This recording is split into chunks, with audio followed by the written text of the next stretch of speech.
Welcome everybody to the Dice Odyssey. I'm Kaz. I'm Brian. And here we are. We're going to do our top 40 games of all time. I don't know about you, but I had a hard time about it. I did too. We're going to actually do the top from 40 to 31 today. Again, we've played more games than 40, obviously, but these are just the ones that just speak to our hearts and sing to us. These are the ones we'll still play and whatnot, I guess. Yeah. So anyway, we're going to go. When we get to top 10, we're going to be really, really excited. But for now, we're going to roll the die and see where we are on our top 40 to 31. Let's see who goes first. What we got? 9. Yeah, all right, just go ahead. 8. Yeah! It's right in your face. No. You don't get re-rolls. This is not King of Tokyo. My number 40 game is a cooperative game that has been part of the Forbidden line from Game Right Games, Forbidden Desert. I absolutely love this game. It's still kind of a... No, seriously, you don't like it? I do not like that game. What are you talking about? It's an awesome game. Did you like Forbidden Island? No. What? When I first got back into gaming... It's the same guy, I think, that did a Pandemic, and you like that. Pandemic said, when I first got back into gaming, introduced Forbidden Island to me, no. Well, it is a little too easy. And then Forbidden Desert... I just didn't know. I'm not even going to go there. Well, that's because you don't like good games. But anyway, Forbidden Desert is a fun little cooperative game, no matter what this guy says. Quite frankly, it's good for families, too. Basically, you're taking your adventurers out, trying to find pieces to a mythical ship, and you're trying to, go out into the shifting sands that are constantly shifting, and you're trying to find all those pieces, all the clues to those pieces to craft that ship so that you can fly out of there because your helicopter crashed. Anyway, it's a fun game, and nearly everybody I've played it with has liked it. I don't understand. Stargate in there for me to find, I'd be all over it. That'd actually be kind of cool. I'll grant you that. That'd be kind of cool. So I cannot believe you don't like that, though. It seems like it's right up your alley. Forbidden Island is it because of Forbidden Island and you went into this with bad taste in your mouth? It just really didn't. I cannot believe that. So here we are arguing on the first one. Okay, well, anyway, all right, what's your number 40? Number 40 is Seven Wonders. I originally got this game to kind of... That's fine. No, I'm kidding. I originally got the game because I read about it and it's a 2-player, so me and my wife could play, and then they got it. And I was highly disappointed. It really wasn't a 2-player game. It's a 2-player with an AI. That's where Seven Wonders Duel comes in. So, card drafting, it's a fun game, but it's down there just because it laid me up false hope. Are you kidding? It's a really good game. It's a really good game. I do enjoy playing it. Because of that? Okay. Nah. Okay. But there's a lot of other games that take higher precedence than that. I like Seven Wonders. It's a great game, don't get me wrong. Yeah. I'd play it. I like playing it. But it just doesn't get played that much around my house because it's good for I need to get the duel. It's good for 7 too. Matter of fact, you can play almost any player count except I'm glad they put duel on there because the 2-player sucks in that game. Let's just be honest. Number 39. I'm getting ready for more disagreement here. He does not like this game at all. At least I don't think you do. Especially since our last list that came up. Lords of Waterdeep. Actually, I've been playing it on my phone, and I ported it over to my hated Windows this tablet. game last time. He hated this game. You gave me so much crap about the last time I put this on my list. The biggest reason I gave you so much crap is because it's got D&D on there. It's so not a D&D game. It may be from the creators of D&D. I get it. It's not D&D. You used to be the dungeon master, right? Yeah, you used to do a lot of shared D&D. it with other kids and Boy Scouts and stuff like that. But I do like it. Well, that's good. And quite frankly, I'll tell you this. Yes, the theming on it is a bit thin in some ways. Now, it's got enough of a theme to make me like it and to make me kind of get it slightly immersed. But I'll tell you what really increases that theme is the Scoundrels of Skullport expansion. That adds the Undermountain and all these other things. It adds corruption to a lot of different choices that you make. So if you do more bad stuff, you get more corruption. It actually adds a lot more flavor to the game. I highly recommend if you're going to play this and you want deeper theme on it, get the Scoundrel Skullport. I almost consider that an essential expansion for this game in particular. And I don't say that about every expansion. This one I think you need it if you want that deeper theme. What if they got it out for the... They do. Well, I know they got Lords of Waterdeep for the phone, but what if they got the expansion on there for it? They do, because I have it on mine. I hadn't looked at it in a while. I have it on mine whenever I've played it. I will say that I do consider this a bit of a... I don't want to call it a beginner worker placement, but it kind of has that feel. It's almost like entry-level worker placement. It's kind of entry-level worker placement with some other aspects to it. My number 39, Star Wars Imperial Assault. Okay.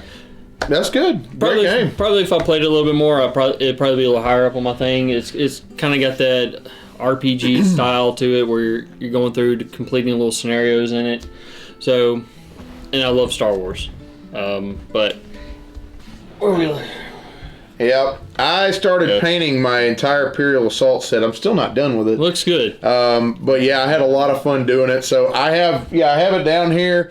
I haven't pulled it out in a while, sadly. I really like the game. It's just, I think it does have great RPG elements, but the thing is not everybody's into campaign systems like that. But I like the skirmish though. And I've told skirmish is awesome. Told you what I've really always wanted to do with Imperial Assault.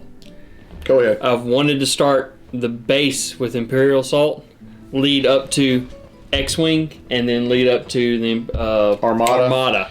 I just kind of want to He basically wants an all-weekend game. Oh, don't you think that'd be awesome? You start with the base game, I know some and of then you do. You pull out the X-Wing, you're dogfighting, and then you pull out the Armada, and then you just go at it even heavier. I think that would just be freaking phenomenal to do. But that's what you have Rebellion for. Okay, so my number 38, still in the kind of the Star Wars line, Star Wars Armada. Now, again... Speaking of the devil. No, it's so funny. Again, now this was on my top 10 last year. Quite frankly, it's not because the game's any less in terms of enjoyment purposes. It's just I can't ever get it to the table as much as I'd like to anymore. And it's a game I would definitely just go all out for. And I remember last time we talked about this, he was saying he didn't necessarily consider it Star Wars all about space battles. He's like more lightsabers and this, that. We had a huge argument in our top 10 list of all time last year. But I still consider it one of the best space battle games ever made in terms of the miniatures, right? And just moving those capital ships around. You have to send your fighters out against each other. You have to tie the fighters up. TIE fighters, funny enough. You got to tie them up because if you don't, they'll come after your capital ships and they can really pepper the shields and start, wearing it out so the other capital ships come in and just start mopping up. It's such a great game. Do they salt the shields as well? Anyway, we're done with that. So yeah, my number 38, Star Wars Armada, amazing game, love it. Just we got to get it at the table again sometime. It's so much fun. You'll play it again. Yeah. So my number 38, Ticket to Ride USA. Oh, that game sucks. It's not bad. I'm kidding. I like Ticket to Ride a lot. But I mean, it's just something I haven't played in a while. I mean, if you kind of realize a little theme here, the games I haven't played in a while are on the bottom. Yeah. But I mean, I do enjoy playing it. Gonna break it out with my kids here soon. Speaking of gateway games. Yeah, it's a very good gateway game. I'm gonna bring my kids into it. I've even thought about getting the Ticket to Ride. Was it Journey for kids? Yeah, my first journey. Yeah, my first journey Ticket to Ride. I've been thinking about getting that. That would be a good one to get. Good one to get them into. But building your train routes. It's pretty trying to fill up your tickets and all that. Yeah, it's a fun game. I mean, it's I can't really say anything bad about it. Not really. I've never really had any issues with it. So except when you play 5 players and it gets all jumbled up on it. You can't go anywhere even before you begin because everybody's blocking your path. That's when Europe comes into more play. Yeah, I like the USA map better. Yeah, I got Europe. I don't have the USA, but yeah, you played it with us. So played it quite a bit. So my number 37 is. It's actually a game by a company called Dream Big Games, and it took them a while to get this game funded on Kickstarter. But Brian, I absolutely fell in love with this game first time I ever played it. Wreck and Ruin. Post-apocalyptic. You're fired. What are you talking about? This down on 40? Oh, so that must be a spoiler for another list. Yeah, okay. So anyway, you enjoyed it so much. I do enjoy it a lot, but the thing is, I want to play it more because a lot of times, a lot of the times, the games that I'm playing more will rise higher just because you're enjoying them more. That's not always the case, but in my case, some of these is that case. You know, I mean, it kind of holds true to what we've gone through so far. Yeah, absolutely. But Wreck and Ruin is an awesome. It's just demolition derby on steroids in a post-apocalyptic world. If you like that theme, this game has it in spades. You're taking a team. It's basically a team of different kinds of vehicles that have different kinds of purposes. You got your tanks. You got your motorcycles. You got your big rig. Love what they've done with the new. With the once they finally released it with the dinos, Triceratops in there. The dinosaurs were awesome. They added that faction in there. But having different faction, you can play card powers, and you're basically just trying to take different kinds of. I can't remember exactly. I think they're called bases or outposts. You're trying to take over and destroy the opponents. And I love it because the little flames will be like you can basically put damage flames on your vehicle. They've got little peg holes in there. And it just looks thematic because, you've been bashing each other to death and destroying each other's vehicles. It's a lot of fun. Again, if you want a dice chucker, a Amerithrash style fun game like that, this is the game for you. Wreck and Ruin. Check it out. My number 37. All right. What you got, brother? My number 37. Surprise me. Tiny Epic Quest. Oh, okay. It's a pretty good game. I like it. It gives you that kind of Legend of Zelda feel. That's right, baby. It's small enough. It is Legend of Zelda. Let's just call it. They didn't go all the way with the theme, but it's close. It's close. It's pretty much Nintendo in a box. It kind of is, man. It kind of got your little mushrooms and stuff like that in there, and it really is fun and enjoyable. And the little pieces that shields and other things you can attach onto little meeples on there. The item meeples, I think they call them. Yeah. It's very, very fun to play. That's my number 37. As a fan of Legend of Zelda, I can approve that one. I mean, granted, you're not getting the full theme. It's a little abstracted out, but the little touches they did to it to make you feel like you're kind of in that is cool. Yeah. So my number 36. This is another case of one of those games. If I play it more, it may rise more. Okay, and this is a gangster game. This is a game where you basically are trying to take over, the city of New York and destroy all the other mobsters, factions, basically, all the other gangs. The Godfather, Corleone's Empire. Matter of fact, I didn't know you got that out already. Oh yeah. Man, you got to come over more often. We're playing some fun games. But anyway, Do I think it's got as heavy a theme as what the Godfather, as what they're trying to say that it has in terms of the Godfather theme? Not necessarily. I mean, you're not going to have a ton of that. There are some little things on the side that tell you, Sonny's murder and this, that, and the other kind of different phases in the game, but it's more just a straight gangster game. You're basically trying to take over. It's an area control. You're trying to take over different places in the city with different kinds of people. You're trying to launder money, put hits on people and stuff like that. It's like a much more mature and crazier or more deeper game of family business, but just not quite as much chaos. Probably helps if you've seen the movie too. Yeah. I mean, but even if you hadn't seen the movie, it doesn't matter because again, the theme isn't that thick about the actual Godfather itself. It's just the gangster style theme, really. But anyway, it's a great game. It's by Eric Lang. As you can tell, he's one of my favorite designers because of certain games you might see on my shelves. So anyway, thank you, Godfather. Number 36. What was yours? Yeah, my number 36. Bushido Breaker. Really? Still love this game. I don't own it dropped. Yet. It has dropped just because, one, I don't own it. Yeah. We played it that first time when we got it, and it sunk into my soul. Yeah. It feels like, just because it was... It's a spiritual experience for you. Well, it's just Japanese. Oh, my gosh. All right, but continue. It's a hidden movement game, and it's all about deception. Tricking... Murder in Hong Kong, sorry. No, it's all about tricking your opponents and your location and where you are on the board. It truly is. It's fun, especially when they think you've gone one direction and you've completely gone in another one. It really gets it. It's really fun. But I think it was just for like 3 people.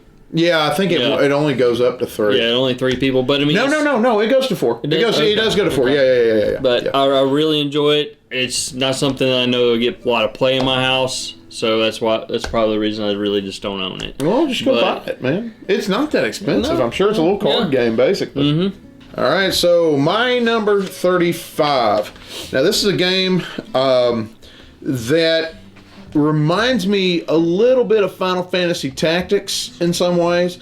It definitely has some of the absolute most gorgeous artwork I think I've ever seen in a board game, anywhere, anytime. And it's all about putting your party of heroes together and going into battle against another party of heroes. The Stonebound Saga. And some people would even say, and I don't know as much, because I got a friend of mine who played this, who might have said something like it was like kind of like World of Warcraft or League of Legends or something along those lines, where you're taking parties out and fighting things and doing things. I haven't played, but he said it kind of had that feel. But basically, if you've played anything like Summoner Wars or what have you, you'll get a little bit of a hint of that. You know what I mean? It just, you can, over time, continue to upgrade your abilities on your characters. You can cast spells. You can do all sorts of different kinds of things. Like you can have archers, tanks, basically guys who are tanks will go in there and just do melee fighting and things like that. And it's strategic and tactical. It's just tactical attacking. So a lot of dice chucking too, but it's a very fun game. Stonebound Saga, my number 35. Right. So still need to play that one. Yeah, it's a great game, man. So my number 35, Raiders of the North Sea. Ooh. It was a pretty good game. I did enjoy it, but pretty good, and it's on your list. It's on my list, but awesome. The thing is, it'd probably be higher. But the theme just really didn't hit with me. You're just going up through. It just seemed like a wham bam. Thank you. I did kind of like some of the aspects of it where you can't choose the same thing more than once. I think it was. Yeah, well, you have to take. You put one guy out. Yeah, and you take another one. Yeah, that's cool. I did like that mechanic on there, but it's a good worker placement game for sure. If I just felt more the little Viking theme of it, I probably would like it a little bit more, and it'd probably be higher up on my list. Really? Mm-hmm. Yeah. Okay. I mean, I can understand that, I guess, but I thought the theme was okay. I mean, for what it was, maybe it was a little abstracted out, but it wasn't that abstract. No, it wasn't that abstracted out. But I mean, it's just maybe I'll play a little bit more. Maybe I'll go higher up on my list. But it's just I'd like a little bit more theme when you come to Vikings. Yeah, there's always blood rage. Anyway, my number 34. Okay, this is almost a cheat, but I like the game so much that it had to go on my list. I played this recently. It's by Lucky Duck Games. It's called Kingdom Rush. I am a massive, and I do mean massive, fan of the video game series on iOS and Android. I think it's on there as well. Yeah. And it's an awesome tower defense game. It's got the 80s and 90s, just movie quotes. It's got all these hilarious movie quotes and different kinds of things that put you more into the theme of the game. You're trying to, stop the onslaught of different kinds of wild and wacky looking enemies, Some of them could be zombies. Some of them going to be just, werewolves, monsters of all sorts and types. It could be soldiers coming in, It doesn't matter, and you're building your towers up, and I love it because you'll hear like a quote from Gandalf from Lord of the Rings, or you might hear an Evil Dead quote, or Army of Darkness, Ash, hail to the king, baby, and things like that. I saw on the Android version, I thought I saw something on the boomstick. Yeah, I think they might have had some, but they have all these fun little tropes that make you want to just enjoy you just enjoy the game more naturally. I felt like they captured a lot of the feeling. Again, it's more like the spirit of the actual video game into the board game. It's still tower defense, and you're taking different kind of Tetramino pieces. It looks like Tetris pieces, and you're trying to kill enemies with it and make sure it works, trying to make it work, basically. And you're putting your towers out, and you're all cooperating together to try to kill all these little enemies before they come through and kill everything. So it's a great game. It's definitely one that I would highly recommend if you can get it. I think it did very well on Kickstarter. So the minute it actually gets shipped out, try to get a copy of this. Kingdom Rush, Rift in Time. That's what it is. My number 34. My number 34, Run, Fight, Die. Run, fight, or die, baby.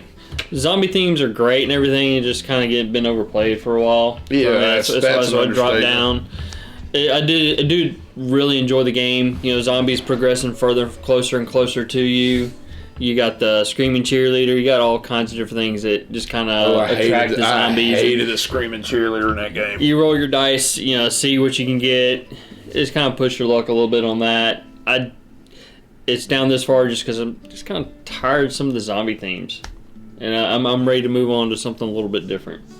Yeah, okay, yeah, it has been overplayed in terms of zombie themes, but I'm still not that. No, I'm not. If you can do a good one that captures Yeah. my interest somehow, it doesn't bother me. I mean, that much. there's some better zombie ones out If there. I do only enjoy they it. would do a Star Wars zombie, you can take like the Millennium Falcon Oh, yeah. or an Imperial Star Destroyer and just shoot them all. I mean, seriously, we need something. We need an yeah. orbital platform that will fire upon the Earth in whatever area that the zombie apocalypse is happening, and So it's all you convinced want- just kill them all, You man. want an Emperor zombie.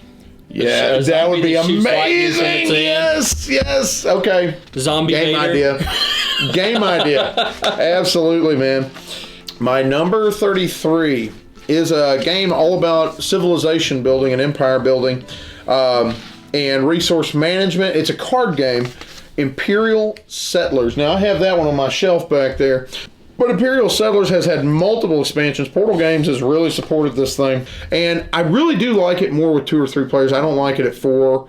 I don't think it goes higher than 4, but it takes a little bit too long to play for such a game as it is. So anyway, but that's my number 33, Imperial Settlers. Great game. My number 33, Pioneer Days. Pioneer Days. Love the old Oregon Trail. You know, play that computer game all through school and everything on the old Macs. You know, great, except when you die immediately. Dysentery. 2 seconds into the game and you're already dead. You broke a wagon wheel. Your oxen has Why died. anybody ever played that game ever again is beyond my understanding. But with Pioneer Days, you get a lot further. You get a lot more in depth into the game. It's a great little game that kind of gives you that whole feel of, you know, the old Oregon Trail. Yeah. I really do enjoy Trying to avoid the disasters and all that other stuff that comes up. it. Yeah. Boy, that thing's a point salad, too. Literally, you get points for everything in this game. You sneeze, you get points, man. It could be definitely a Stefan Feld game. So my number 32, you. I don't know if you're going to think this is a good choice or not, but it's a personal favorite of mine now. I have Blood Rage. nowhere near this high. Wait, not saying it's on my list, but yeah, it would nowhere near be this high if it was on my list. But anyway, this is a game that a lot of people grew up with in the 80s. This is a game that had a previous first edition of it, so to speak, and then Restoration Games came out and did a redo of this game, Fireball Island. Now, this game is literally just chaos in a box. That's what it is. You are, and it's Fireball Island, the Curse of Volcar. You're basically a bunch of adventurers going to an island, and you're trying to snap photos, and you're trying to get treasures, and you're trying to steal the heart of Volcar. And instead of, well, I think I said this on my review, instead of romancing him the right way by taking him out to dinner, you try to steal his heart. No wonder he wants to blow lava chunks at you and kill you. And incinerate you. What, Joe versus the volcano? That's exactly what it is, man. And it's a fun little game. I mean, it's nothing but just dropping marbles around, and you're playing cards, and you're doing movement off the cards. The nice thing is you're not rolling to move, which most games I would hate that in.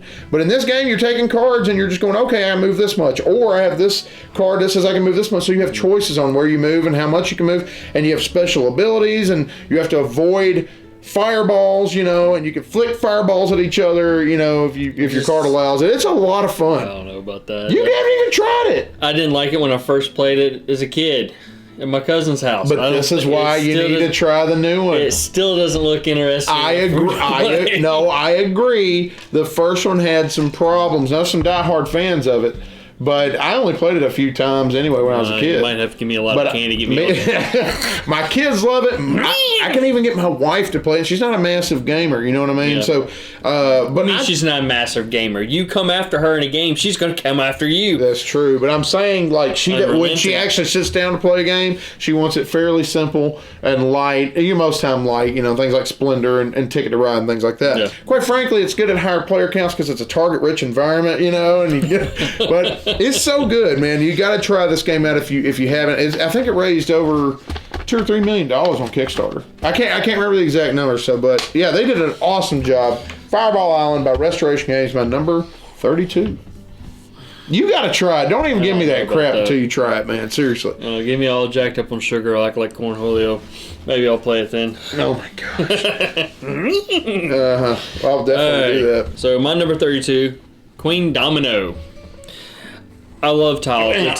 The tile building games. I really do enjoy them. I like piecing them together and see what kind of points and everything you can rack up. With Queen Domino, it takes a little bit further. You have an open market where you can buy things out of, and I really enjoyed that better over like King Domino, which I have King Domino at home. It's awesome little tile game with an open market. Yeah, I really do enjoy it. It's a good game. It's just not as good as some of these others. I like. Sure. My number 31 is, we're going to have a crossover here because he's already mentioned it, Raiders of the North Sea. That game, and I actually like the theme on this, and I think the theme was done better than he thinks it was on it. I did feel, I'll tell you what brought me more into the theme. It wasn't even, the board was beautiful. The board is beautiful. It has great artwork. It does. It's very vibrant. It really pops. Like if you walk past, you're going, ooh, that's a pretty game. Let me just check it out. So that is already an eye catcher. And Metal Coin Lost. I'm sorry. You can throw metal coins into a game. If I hate the game, I'm still going to love the metal coin, so it gets a point for that. You know what I mean? Just clinkety clink love, man. It's awesome. So metal coins are great. And I love the mechanics. I love the, you put one down, you take another one. You're getting 2 actions on pretty much every turn, or most of the turns anyway. Yeah. I love this game. And the thing that really brought the theme more to life for me was the cards, right? Because to a certain extent, the Vikings on those cards were very well themed. The powers that they gave you, I think some of them had passive, some of them had active, I believe. But yeah, this is a game I actually, again, another game I wanted to pull out this week and play. We're doing so many reviews right now, trying to get caught up. But anyway, Raiders of the North Sea. I know that people are talking about Architects of the West Kingdom and Paladins of the West Kingdom that's coming out, but this is still one of my newer favorites lately. Raiders of the North Sea, you definitely should check this out if you like a great worker placement game. And it's got a fairly streamlined system, too. My number 31. Right. My number 31. Time Stories. Wow, wait a minute. Where was that last time? Number 13 last time. And you, wait a minute. I see what you did there. Yeah. You switched the numbers. 13 to 31. Don't even tell me you weren't trying to be cute. You're so OCD, man. It seems like something you would do.